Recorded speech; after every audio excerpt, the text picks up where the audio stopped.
दुनिया के सबसे रहस्यमयी सवालों में कई ऐसे हैं जो मानवता को हमेशा से आकर्षित करते आए हैं और वैज्ञानिक इनके पीछे कई सालों से लगे हैं, लेकिन जवाब अभी तक नहीं मिला है। जीवन का अर्थ क्या है? क्या इस ब्रह्मांड में कहीं और भी जीवन है या हम इस ब्रह्मांड में अकेले हैं? हमारा ब्रह्मांड बना कैसे? हम सपने क्यों देखते हैं? क्या हर किसी का भाग्य पहले से तय है? क्या हम वास्तव में मौजूद हैं या सिर्फ ये एक चलती हुई फिल्म की तरह है जहां सब कुछ पहले से निर्धारित है? आत्मा क्या है?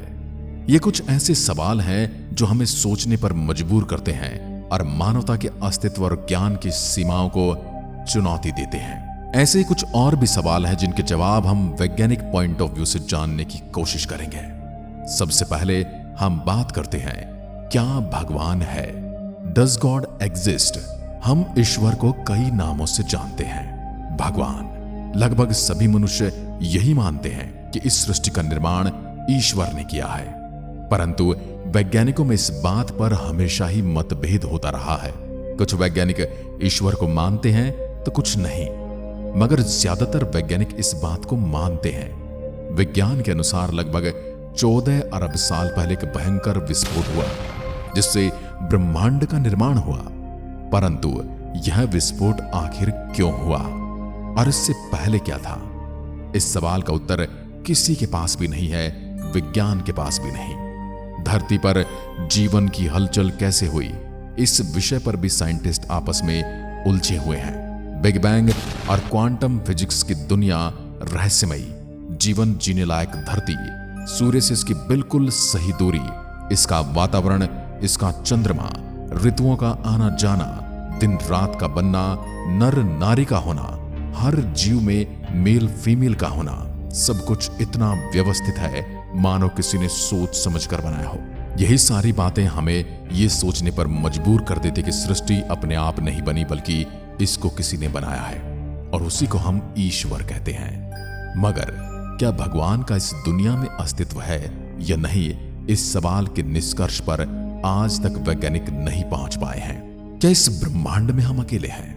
जिन सवालों का जवाब देने में वैज्ञानिक भी हक्के बक्के रह जाते हैं, उन्हीं में से एक सवाल ये भी है, इस ब्रह्मांड में अनगिनत तारे मौजूद हैं, अनगिनत आकाश गंगाएं मौजूद हैं, अनगिनत सूर्य ग्रह और उनके चंद्रमा मौजूद हैं, तो क्या सिर्फ पृथ्वी ही एकमात्र ऐसा ग्रह है जहां जीवन है? क्या पृथ्वी ही अपने सूर्य से इतनी दूरी पर है, इसके अलावा कोई भी ग्रह इस दूरी पर नहीं है? क्या इसके अलावा कोई भी ग्रह ऐसा वातावरण नहीं रखता जैसा हमारी पृथ्वी रखती है? या फिर कहीं ऐसे जीव नहीं हैं जो अलग वातावरण में भी पैदा हो सकते हैं और जीवन जी सकते हैं? यानी ऐसा ग्रह जहां जीव जंतु हों, और अगर हैं तो फिर वो कैसे हैं? हमसे ज्यादा विकसित होंगे या हमसे कम? अभी हम इस बारे में कुछ भी नहीं जान पाए हैं। यदि पानी में जलचर जीव न होते तो शायद आज हम इंसान यही मानते कि पानी में तो जीवन संभव ही नहीं, क्योंकि यहां पर्याप्त मात्रा में ऑक्सीजन नहीं है, जबकि हर जीव जंतु तो ऑक्सीजन के सहारे ही चलता है।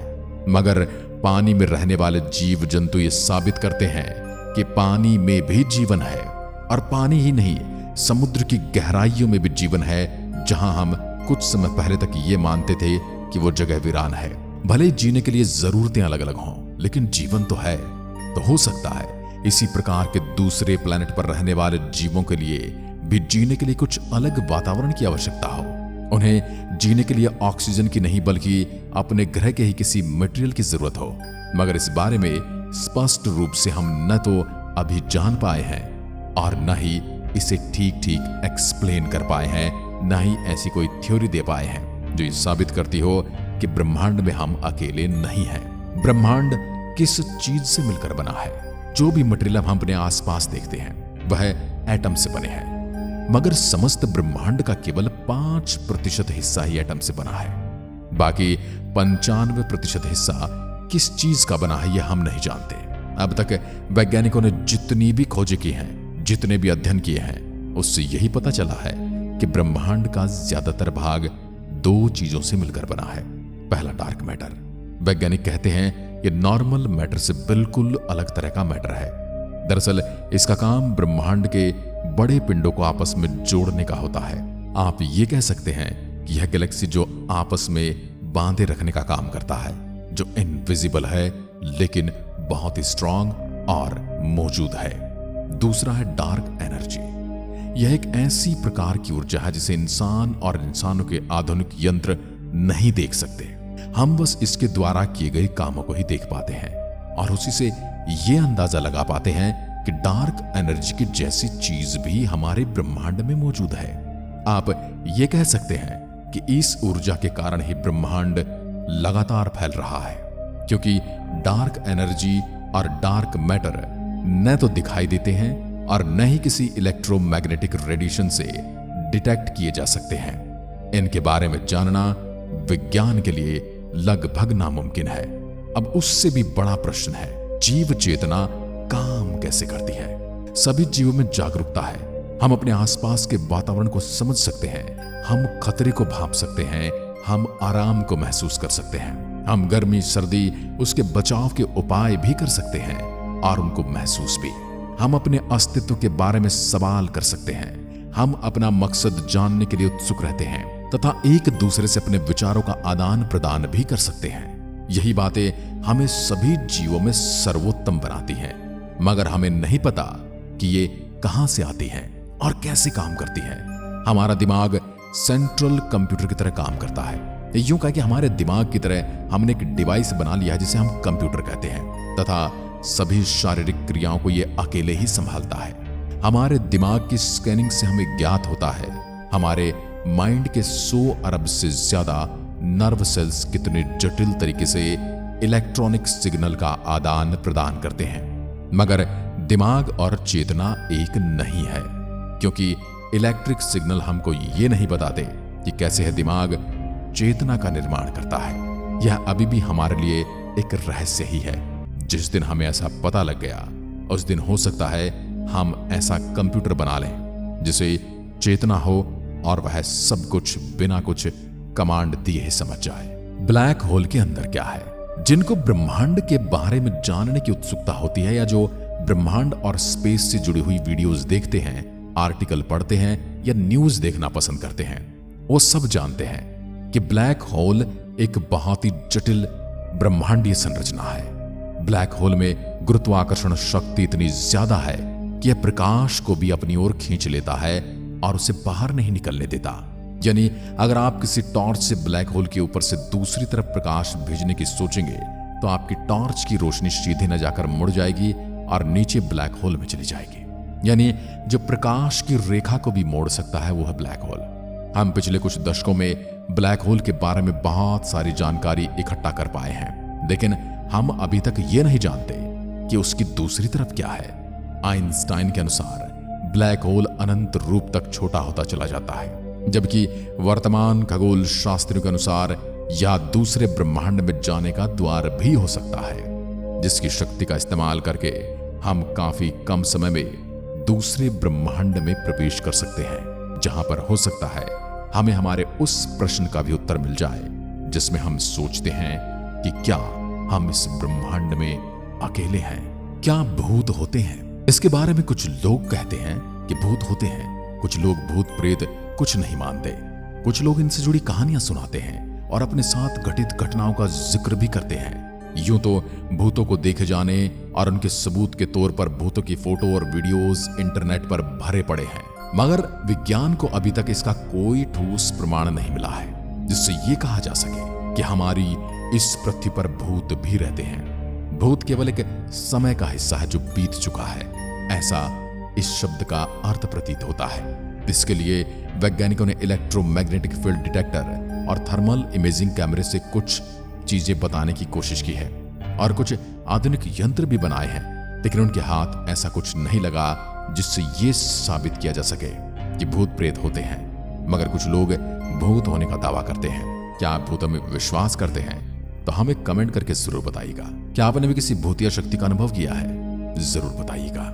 अब एक और सवाल है, हमें सपने क्यों आते हैं? विज्ञान इस बात का तो पता लगा चुका है कि हम सपने कैसे देखते हैं। यहां तक कि जापान में तो ऐसी भी तकनीक आ चुकी है जिसकी मदद से हम अपने सपनों को बार बार देख सकते हैं। सोते समय जब हमारे दिमाग के नर्व सेल्स इलेक्ट्रॉनिक सिग्नल का आदान प्रदान करते हैं तब हम सपने देखने लगते हैं। कई वैज्ञानिकों का मानना है कि सपने हम तब देखते हैं जब हमारा दिमाग किसी जानकारी को एक भाग से दूसरे भाग में भेज रहा होता है। लेकिन यह 100% सच नहीं है। हम सपने क्यों देखते हैं, सपने में आने वाली चीजों का क्या मतलब होता है, और सपने हमेशा इतने अजीब क्यों होते हैं, और सपने में दिखने वाली हर चीज हमें 3 डायमेंशन क्यों दिखाई देती है। हम उसका हिस्सा होते हैं, हम उसे महसूस करते हैं। हम सपने में देखी जाने वाली हर चीज अगर डरावनी है तो डर जाते हैं, अच्छी है तो प्रसन्न हो जाते हैं। अगर सपने में ठंड का अनुभव है तो हमें सोते हुए ठंड का एहसास होने लगता है। आखिर ये सब क्यों होता है? इन सभी प्रश्नों का उत्तर आज भी विज्ञान को पता नहीं चल पाया है, और शायद आने वाले 1-2 दशक तक पता भी नहीं चल पाए। मरने के बाद क्या होता है? मरने के बाद की बहुत सारी स्कीमें इस दुनिया में बताई जाती हैं। कहीं बहुत सारी हूरें मिलती हैं, कहीं पर अच्छा अच्छा खाना मिलता है, कहीं पर सफेद कपड़े पहनी अप्सराएं आपके चारों ओर चक्कर लगा रही होती हैं। लेकिन ये चीजें चली आ रही हैं। एक प्रथा के अनुसार लोग ये मानते हैं कि मरने के बाद आत्मा अपने संपूर्ण कर्मों के अनुसार स्वर्ग या नरक में जाती है। लोग पुनर्जीवन पर भी यकीन करते हैं। असल में यह ठोस प्रमाण कम बल्कि ठोस कहानियां ज्यादा लगती हैं, इसलिए विज्ञान इन पर ऐसे ही विश्वास नहीं कर सकता। हमारे पास इतनी आधुनिकता तो आ ही चुकी है कि हम ये आसानी से बता सकते हैं कि इंसान कब मरने वाला है, लेकिन आज तक यह एक अनसुलझाई रहस्य है कि इंसानों के मरने के बाद आखिर उनके साथ क्या होता है, या किसी और जीव के मरने के बाद उनके साथ क्या होता है, और ऐसा क्या होता है कि एक शरीर से क्या चीज निकल जाती है जिसके बाद वह मृत घोषित हो जाता है। चेतना कैसे और कहां चली जाती है? इस सवाल का उत्तर जानने के बाद शायद हम इंसान और भी ज्यादा आधुनिक हो जाएंगे, और शायद हम अपने जन्म और मृत्यु को कंट्रोल कर पाएंगे, और हो सकता है कि हम पागल भी हो जाएं। धरती पर जीवन कैसे आया? इस ज्ञात ब्रह्मांड में हमने जहां तक नजरें फैलाई हैं, हमें जीवन का कोई सबूत नहीं मिला। हम इंसानों के पास जितने भी अनसुलझे सवाल हैं, उनमें से सबसे जरूरी सवाल यह आता है, हम इंसान इस पृथ्वी पर कैसे आए? कह सकते हैं इस पृथ्वी पर जीवन की शुरुआत आखिर कैसे हुई?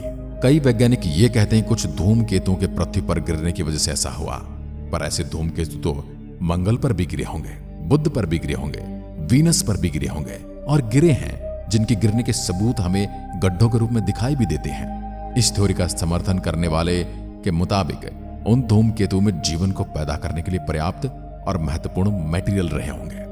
लेकिन इस बात से एक और बाधा खड़ी हो जाती है, अगर ऐसा है तो उनमें से कुछ धूमकेतु कहीं और क्यों नहीं गिरे, और कहीं गिरे तो फिर वहां पर जीवन क्यों नहीं है, या फिर वहां पर जीवन मौजूद है तो आखिर वो कौन से ग्रह हैं जहां पर ऐसे धूमकेतु गिरे, और इन धूमकेतु पर जीवन कहां से है? खैर, ये बहुत ही उलझी हुई गुत्थी है। भले ही विज्ञान आज इसका उत्तर न दे पाए, लेकिन आने वाले कुछ समय में इन सवालों के उत्तर अवश्य मिलेंगे। और सबसे इंटरेस्टिंग सवाल जो हर किसी के मन में आता है कि साइकिल के टायर इतने पतले होते हैं, लेकिन ये चलते वक्त सीधी कैसे रहती है? ये सवाल भले ही बहुत ही बेवकूफी वाला लगे, लेकिन ये बात सच है। आज तक के सबसे कठिन प्रश्नों में से इसका भी नाम शुमार है। वैसे तो इसके बारे में सैकड़ों वैज्ञानिकों ने अपनी थ्योरीज दी हैं, लेकिन आज तक एक भी ऐसी थ्योरी नहीं बनी जिससे बिल्कुल साफ साफ बताया जा सके कि आखिर साइकिल बिल्कुल सीधे कैसे खड़ी रहती है जब यह चलती है। इसका उत्तर देने के लिए कई लोग गायरोस्कोपिक इफेक्ट का नाम लेते हैं, लेकिन मैं आपको बता दूं ये बिल्कुल गलत है। जितना यह सवाल आपको बेवकूफी भरा दिखाई देता है, असल में उससे कहीं ज्यादा कठिन है। अभी हम आपको एक तस्वीर दिखा रहे हैं, जिस तस्वीर में आप देख सकते हैं कि एक साइकिल को चलाने में कितने सारे फोर्सेस काम करते हैं, कौन सा फोर्स कितना काम करता है और क्या कैलकुलेशन होनी चाहिए।